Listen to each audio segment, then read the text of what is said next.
Mis queridos amigos, buenos días. Si te muestro este emoji, reconocerás de inmediato al famoso órgano del pensamiento, el cerebro. Pero ¿desde cuándo sabemos cómo es y qué hace? Al fin y al cabo, hace miles de años no era divertido abrir los cráneos de la gente, ni hacerlo con un mazo, y además no quedaría mucho que analizar. Y no teníamos ni idea que el dolor que llegamos a sentir en las manos o en los pies es creado realmente por el cerebro. Pero ¿están seguros de que están muy al día con todo esto? ¿Y que el cerebro realmente se ve así? Se tardó muchísimo tiempo en pasar de esto a esto. Por supuesto, hoy sabemos mucho gracias a la anatomía comparada. Es difícil comprender el cerebro si lo pones junto a una red dispersa de medusas, el anillo de las estrellas del mar, el gran ganglio en forma de seta de los insectos o los lóbulos con cartílago de los pulpos. Pero en cuanto lo comparamos con otros vertebrados, de repente la cosa mejora. En efecto, todos tenemos un sistema nervioso central que está compuesto de dos partes. En primer lugar, hay una larga médula espinal hueca, protegida por vértebras. Y luego hay una gran ampolla al final de este tubo. Es toda una serie de cavidades rodeadas de tejido nervioso. Están plegadas, apretadas y encerradas en una pequeña caja que se ha formado a su alrededor para así protegerlo, lo que llamamos el cráneo óseo. En resumen, todos tenemos una especie de balón de feria al que llamamos encéfalo. En realidad, cada vertebrado tiene uno, ya seas tú, un gato, un rinoceronte o un pollo. No hay mucha diferencia entre ellos. Siento la mini lección de biología. Tranquilos, ya termino. Las cavidades del canal de la médula están llenos de líquido. Así que, para recordar, cuando dibujamos un cerebro, esta solamente es una parte del sistema que ocupa toda una parte de nuestro cuerpo, con su médula espinal y ojos y cada parte del sistema nervioso periférico. Así que podemos darle gracias a la ciencia moderna, pero hace mucho tiempo, como en la prehistoria, no sabían nada de esto. Y, en realidad, la mayoría de prehistoriadores piensan que algunos humanos de entonces tenían ya una idea de cómo podía ser el cerebro. ¿Y cómo? Mediante la trepanación, que consiste en hacer un agujero en el cráneo para curar a alguien. Y teniendo en cuenta del tiempo que se tarda en perforar un hueso tan duro, puedes apostar a quien que lo haga aprovechará para echar un vistazo dentro y ver qué está ocurriendo allí. En otros tiempos, a la gente se la trepanaba con pedernales. Sí, parecerá cuestionable desde el punto de vista médico o incluso francamente repugnante, pero los restos de cicatrización ósea aseguran que los pacientes sobrevivían a estas operaciones. Esta práctica sigue existiendo hoy en día cuando se habla de cirugía cerebral para extirpar un hematoma o un tumor, por ejemplo. Pero no se preocupen, el sílex ya no se utiliza. Otra práctica muy extendida en la prehistoria es la antropofagia. Y créeme, cuando te comes a alguien, no dejas de lado la médula espinal y el cerebro, que son tan suaves y tan sabrosos, ¿no? Dime qué comes y te diré quién eres. Aunque en este caso sí era literal. Debido a que estamos en la prehistoria, habrá que esperar a que aparezca la escritura para ver las primeras descripciones de este órgano en forma de jeroglíficos, que representen al cerebro. Así que sí es conocido, pero no del todo. Fue con la aparición de la escritura que este órgano finalmente vería sus primeras descripciones, en principio en forma de jeroglíficos. Por ejemplo, el famoso papiro de Edwin Smith, que data del año 1500 a.C. y se considera el tratado de cirugía más antiguo jamás descubierto. Puedes leer los siguientes símbolos. Así, traducido a emoji no significa nada, pero en buen español sería más o menos de la siguiente manera: médula del cráneo. Así que tomaba 4 símbolos solamente para decir cerebro. El papiro también enumera lesiones traumáticas de guerra, incluido el caso de un herido con el cráneo abierto que siente pulsaciones y palpitaciones cuando sus dedos tocan la superficie del cerebro expuesta al aire. El autor ha presenciado en personas la extirpación del cráneo. Según él, el cerebro presenta unas arrugas similares a las que se forman en el cobre fundido. Así que dirás, fueron los egipcios que descubrieron algunas funciones cerebrales. Y tal vez, pero a ellos no les importa. Para ellos, el alma está en el corazón, junto con otros órganos, se extraen cuidadosamente y se conservan en bonitos vasos de cánopo durante la momificación. Y el cerebro, bueno, se extrae por la nariz con una cuchara, se aspira, se extrae y se estira. Realmente les importa muy poco. Y la cosa no mejorará en la antigüedad, sobre todo con los griegos. La mayoría de ellos practica disecciones, sobre todo con la ayuda de brocas. Así que tienen un conocimiento muy preciso de todo esto. Distinguen claramente 2 hemisferios, meninges, raíces nerviosas, etc.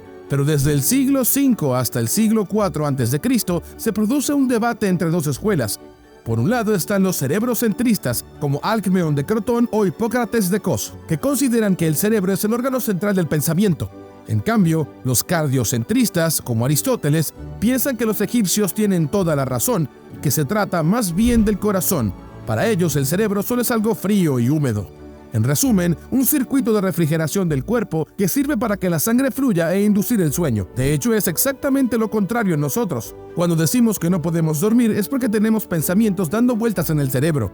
Hay un médico que muchísimo más tarde se opondría a esta visión de las cosas, Claudio Galeno de Pérgamo. Este griego trató a varios emperadores romanos, pero sobre todo a muchos gladiadores, y tras estudiar sus lesiones, se convence del papel primordial del cerebro en el pensamiento, e imagina que los nervios son tubos huecos en los que circula una especie de fluido, el neuma psíquico, que navega en particular por los ventrículos del encéfalo. Ahí lo tienen, por fin cerca de la verdad. Salvo que no, porque Galeno está completamente solo y los cardiocentristas ganarán la batalla una vez más. La doctrina de Aristóteles permanecerá a la cabeza sin ningún desafío serio hasta el Renacimiento, lo cual es una lástima. De hecho, la Edad Media trajo muy poco avance en materia de anatomía, entre otras cosas porque la Iglesia prohíbe las disecciones. Pero esa no es la única razón. En realidad, era religioso, pero también filosófico, técnico, ético y profiláctico, es decir, para prevenir diferentes enfermedades. Básicamente, no se pensaba que las disecciones fuesen útiles. No sabíamos hacerlo bien, se consideraba un sacrilegio y, sobre todo, se corría el riesgo de contraer alguna infección mortal jugando con un cadáver. Las pocas excepciones a la regla solamente permitieron darse cuenta de que el cerebro se parecía mucho a las vísceras, lo cual no reforzaba la idea de que ahí estuviese la mente humana. Pero afortunadamente hubo algunos malos alumnos que siguieron propagando la idea de Galeno a escondidas. Por ejemplo, Nemesio, obispo sirio de Emesa, y San Agustín reconocieron el ventrículo del cerebro como un gestor de la imaginación, la razón y la memoria. Sin embargo, las representaciones del cerebro solamente parecen algo reconocible durante el Renacimiento, sobre todo a través de dibujos, como de un tal Leonardo da Vinci, que parece haber practicado disecciones clandestinas. Incluso proporciona construcciones sobre cómo realizaba inyecciones de cera caliente para hacer moldes de estructuras internas del cerebro, de los ventrículos. Es una técnica que sigue funcionando hoy en día y con éxito, pero Leonardo no publicó sus dibujos, los cuales solamente conocimos una vez que este ilustre científico conoció su muerte. En 1543, André Berzelius tuvo el mérito de revelar al mundo el aspecto de un cerebro gracias a su De Humani Corporis Fabrica, un opúsculo anatómico de 700 páginas ilustrado por 323 láminas dibujadas por Jan Stefan von Kalkar. Berzelius pretende corregir los errores de Galeno, quien solamente diseccionaba a los monos, y para ello no duden en ensuciarse las manos. Va directamente a los cementerios o a la horca. El único problema es que para conseguir cadáveres tiene que desenterrarlos o competir con los carroñeros.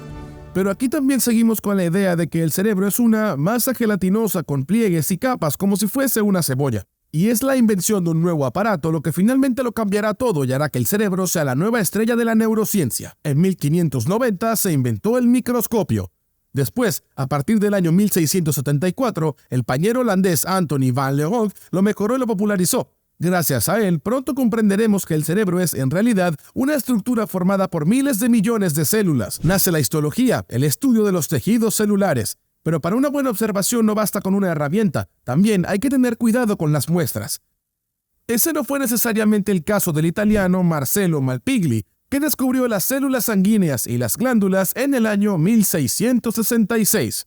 No sabía cómo hacerlo, así que hizo cualquier cosa porque parecía buena idea hacer algo. Pero por suerte hay otro italiano que salvará el honor. 2 siglos después, Camillo Golgi da un salto cuántico en la histología. Desarrolla una tinción que apoda la reacción negra. Las partículas de cromato de plata se adhieren al tejido. De repente, en la corteza cerebral, que es la corteza superficial del cerebro, aparecen células muy extrañas. Golgi tiene problemas para caracterizarlas e imagina que forman una especie de red continua. Al final, fue el español Santiago Ramón y Cajal que, mejorando la técnica de Golgi, identificó la unidad celular del sistema nervioso, la famosa neurona. Aunque no estaban de acuerdo, Golgi y Cajal recibirían ambos el premio Nobel en 1906 por sus respectivos aportes a la ciencia. Pero antes de este descubrimiento se inventó una forma nueva para estudiar al cerebro. La idea, que quizás sea conocida por ustedes, es intentar emparejar las formas, lesiones o malformaciones del cerebro con los diferentes comportamientos o trastornos que tenga una persona. El anatomista Franz Joseph Gall inventó la frenología, que significa en griego el estudio de la mente. Se interesa por las protuberancias que aparecen en el cráneo y asocia a ellas 27 facultades psíquicas, como tener buena memoria, cierto talento poético o una afición a volar. Por ejemplo, todavía se escucha a veces, aunque sea raro, que una persona tiene el bicho de las matemáticas. Hoy en día esto se considera una pseudociencia bastante invalidada, pero ha tenido un legado bastante curioso. Algunas de las ideas son francamente racistas y discriminatorias además de erróneas, pero otras son muy prometedoras, como la organización del cerebro en diferentes regiones. Una teoría apoyada por el trabajo de Paul Broca. Broca tenía un paciente con trastornos de la comunicación que solamente podía pronunciar las palabras tan y en el nombre de Dios. Entonces descubrió una lesión muy específica en una región cerebral, conocida a día de hoy como el área de Broca, que es la zona responsable del procesamiento del lenguaje.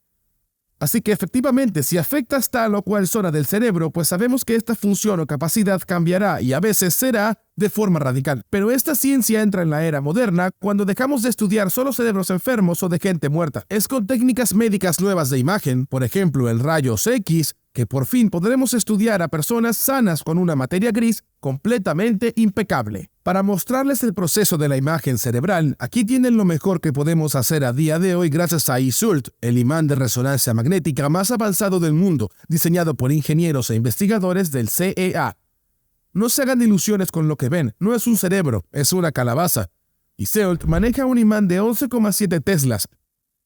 Para comparar su potencia, tu pequeño imán de nevera solamente tiene una intensidad de 0,01 teslas. Fue en la década de 1970 cuando surgió la resonancia magnética, o la IRM.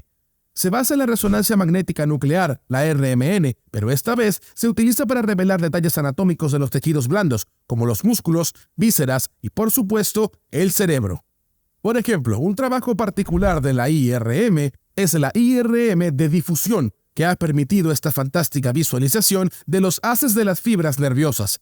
Antes de la IRM, utilizábamos principalmente escáneres de rayos X que toman cortes del cerebro, pero seguían siendo menos eficaces, así que hoy en día solamente se utiliza para aquellas personas que no pueden someterse a una resonancia magnética, por ejemplo, gente con marcapasos. Esto está muy bien para la anatomía, pero ¿cómo hacemos para captar un cerebro en caliente? No hay que olvidar que esta cosa bombea sangre y consume energía y tiene miles de millones de neuronas con una actividad eléctrica muy dinámica. Para captar este festival de energía en acción, utilizamos más bien la IRM funcional, que hace visibles variaciones de flujo sanguíneo. Según las regiones del cerebro donde se produzca, podemos deducir qué partes se estimulan y, por lo tanto, qué funciones están activas. También podemos usar ultrasonido, que revela esta vascularización del cerebro a una escala microscópica. A menos que se prefiera registrar directamente la actividad neuronal gracias a la corriente eléctrica débil, como por ejemplo la electroencefalografía o la EEG. Estas mediciones son extremadamente complicadas, pero francamente, ¡qué clase! Además, estas corrientes eléctricas también pueden generar variaciones del campo magnético, y esta es otra forma de detectarlas a través de la llamada magnetoencefalografía o MEG. Ni siquiera nos dio miedo probar con la tomografía por emisión de positrones, conocido como el scan PET, que es la última bomba tecnológica. Utilizamos elementos radioactivos para seguir el consumo de glucosa de las diferentes células del cuerpo. Así que no se asusten, no es material radioactivo que puede hacerles daño. No estamos bombeando jugo de Chernobyl en todas sus mucosas, pero entienden claramente el mensaje. La RMN, la IRMN, EEG, MEG y PET. No nos hemos limitado a inventar una colección de siglas raras, sino que hemos demostrado que las técnicas pueden llegar muy lejos para explorar la vida. No solo vemos cada vez más pequeños, sino que también hacemos descubrimientos, pero imaginen la reacción de un galeno del siglo II si hubiese podido observar de cerca todo lo que ocurre en el cerebro de un gladiador. Y al mismo tiempo, sin Galeno, sin Golgi, sin Ramón y Cajal, sin los fisiólogos y anatomistas del pasado, no estaríamos aquí. Gracias a Pierre Kerner, profesor titular del Instituto Jacques Monod de la Universidad de París, que escribió este increíble episodio para nosotros. Espero que les haya gustado y que sobre todo lo compartan con sus amigos y hablen de este increíble episodio. Hasta pronto en Nota Bene.